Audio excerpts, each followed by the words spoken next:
Shalom. Hari ini saya hanya mau menambahkan dari rahasia Tanakh yang sebelumnya, di mana kita berbicara tentang pencurian berkat yang dilakukan oleh Yakov. Saya akan menambahkan bagaimana Yakov berusaha untuk memperbaiki apa yang sudah dia lakukan, memperbaiki kesalahan dia, atau mencoba untuk membuat untuk menciptakan damai antara dia dengan Esau. Yaitu dilakukannya di dalam Kejadian 33. Kita tahu bahwa Esau datang dengan ratusan orang, ratusan orang, ya kan, dengan sekitar 400 orang di dalam Kejadian 33 dikatakan.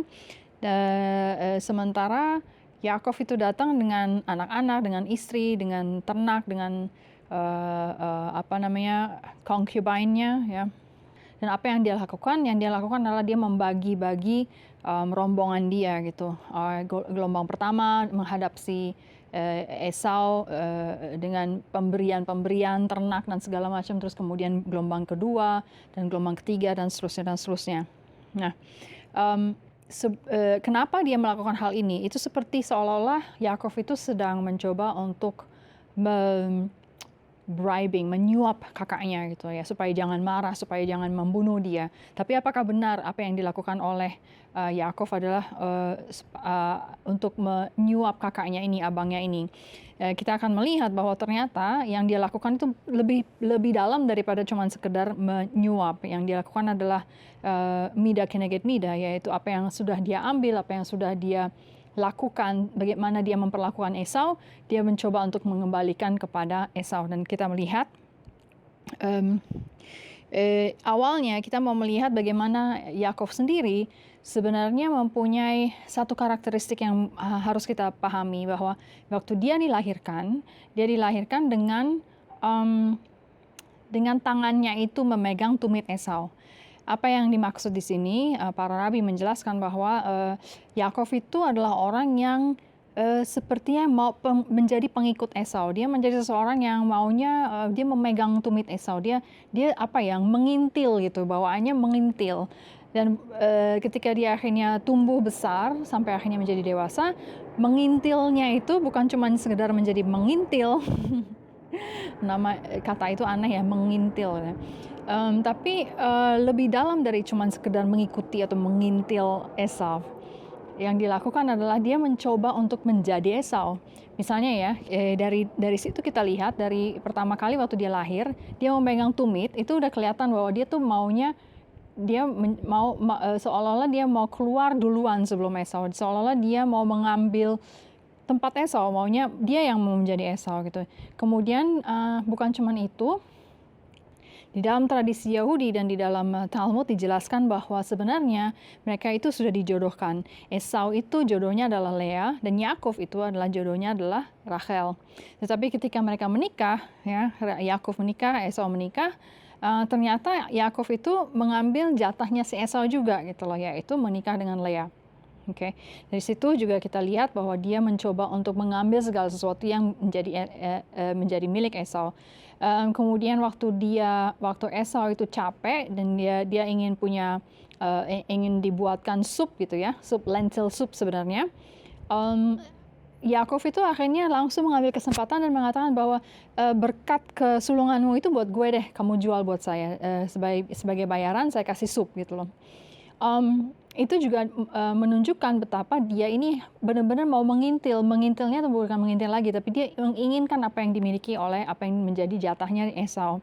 Sampai tiba di peristiwa di mana dia akhirnya menipu Yitzhak, di mana dia akhirnya bukan lagi cuma sekedar mengintil Esau, bukan cuma sekedar menginginkan apa yang dimiliki oleh Esau, tetapi tingkatnya itu lebih intensified, lebih intensif lagi, lebih dalam lagi, yaitu dia menjadi Esau gitu. Dia jadi pura-pura dia menjadi Esau itu.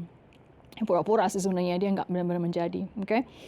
Nah, kita lihat apa yang waktu di rahasia Tanakh sebelumnya saya membahas bagaimana berkatnya si Yitzhak sebenarnya kepada Esau dan kepada anak sulungnya sebenarnya yang dicuri oleh Yakov ya.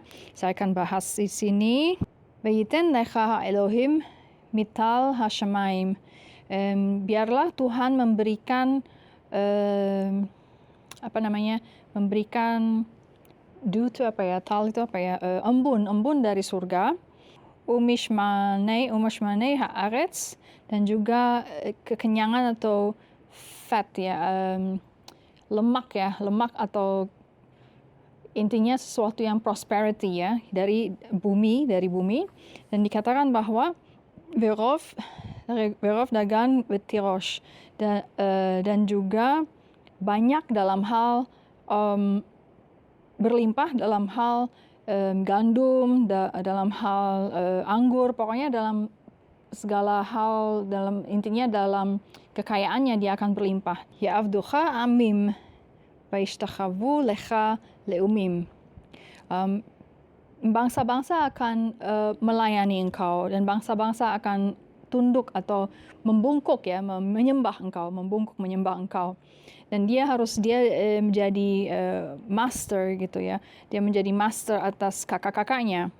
Dikatakan Cheve gibor leachicha vaishtachavu lecha bnei imecha. Saudara-saudaramu akan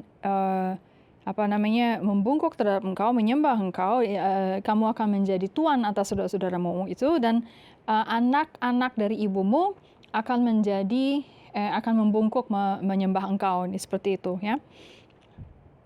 Ayat 8 dikatakan diberikan berkat ya, berkat kekayaan, berkat kelimpahan. Kemudian di ayat 29 dikatakan bahwa orang-orang akan membungkuk untuk menyembah engkau. Nah, sekarang kita kembali ke kita maju ke Kejadian 33.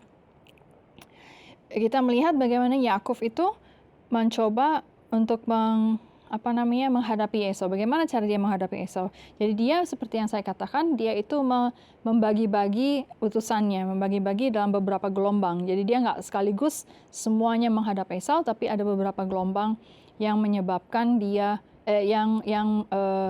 beberapa gelombang yang dia kirim untuk menghadap Esau. Jadi kita lihat dari Kejadian 33 dikatakan bahwa di Kejadian 33 kita melihat bagaimana Yakov mengirimkan messengers ya, orang yang membawa berita, orang yang membawa pesan kepada Esau, dan dikatakan bahwa to my lord Esau, dia bilang kepada tuanku Esau, demikianlah kata Yakov ya, dan seterusnya. Dia menjelaskan tentang kejadian dia, tentang pengalaman dia di tempat Laban. Tapi perhatikan bahwa Yakov itu menyebut Esau sebagai tuan. Dia bilang to my lord Esau. Ya, to my lord Esau. Le'adoni katanya, le'adoni le'esav. Kenapa dia menyebutnya to my lord Esau? Karena ingat bahwa sebelumnya berkat yang dia curi yang seharusnya kepada Esau, dan dia curi dari tangan ayahnya Yitzhak adalah engkau akan menjadi master atas saudara-saudaramu. Engkau menjadi tuan atas saudara-saudaramu. Sekarang ini dia mau mengembalikan title tuannya itu kepada Esau. Makanya dia menyebut Esau sebagai kepada tuanku Esau gitu ya. Terus dia bilang bahwa saya udah punya banyak hal, saya punya ternak, saya punya macam-macam segala macam yang female, yang betina, yang jantan gitu, semuanya ada. Jadi ibaratnya seluruh bisnis atau seluruh kekayaan dia, seluruh asetnya dia. Kenapa dia bilang dia punya yang betina dan jantan? Karena kalau ada dua sepasang seperti itu, kekayaannya itu bisa bertambah, dia bisa berkembang gitu ya. Jadi dia mengatakan bahwa semua itu buat Esau. Nah, kenapa dia katakan itu? Karena Yakov mencoba untuk mengembalikan apa yang dia curi dari Yitzhak. Ingat bahwa salah satu berkat Yitzhak yang seharusnya datang ke Esau, yang harus diberikan ke Esau adalah engkau akan menjadi berlimpah-limpah, kekayaanmu akan berlimpah-limpah. Itu sebabnya Yakov ingin memberikan kekayaan, ibaratnya cikal bakal bisnis yang sukses kepada si Esau. Semua ternak-ternak yang dia punya, semua budak-budak perempuan yang bisa mengerjakan, yang bisa membantu mengurus ternak-ternak itu, dikasih semuanya ke Esau. Itu seperti seluruh empire, sebuah apa ya, kerajaan bisnis yang besar gitu, karena dengan mudah sekali bisnis ini akan berkembang gitu ya, dengan adanya ternak yang betina dan ternak yang jantan. Akan maju ke kejadian 33, dikatakan bahwa Vaishtakhavu artsa sheva pa'amim. Si Yakov itu membungkuk sampai ke tanah sampai 7 kali. Kenapa dia membungkuk sampai ke tanah 7 kali? Karena Yakov itu hendak mengembalikan sekali lagi berkat yang dia curi dari Yitzhak, yaitu dia bilang, dikatakan bahwa berkatnya seharusnya adalah semua kakak-kakakmu, semua the brothers of your mother, jadi saudara-saudara dari ibumu, ya kan, anak-anak dari ibumu yang lain akan membungkuk dan menyembah engkau. Itu sebabnya Yakov membungkuk gitu ya, membungkuk terhadap Esau dan menyembah itu. Karena apa? Dia tahu bahwa itu yang seharusnya diterima oleh Esau, tapi ternyata dia curi sehingga dia mau kembalikan. Nah, itu sebabnya ketika mereka akhirnya bertemu, Esau dan Yakov, Esau yang tadinya datang dengan 400 orang, ya, kita lihat di Kejadian 33 ayat 1, dikatakan bahwa Yakov melihat Esau ditemani dengan 400 laki-laki gitu. Kenapa 400 laki-laki? Karena Esau udah siap perang, dia udah siap mau marah, siap benar-benar mau membantai keluarganya Yakov. Tapi ternyata ketika Yakov seperti memberikan kembali, ya, mencoba untuk mengembalikan apa yang seharusnya harus dimiliki oleh Esau, akhirnya dia luluh juga hatinya. Dia tahu bahwa ternyata Yakov itu hendak mencoba untuk make peace, ya, membuat damai, mengembalikan, merestorasi apa yang hilang, merestorasi apa yang salah.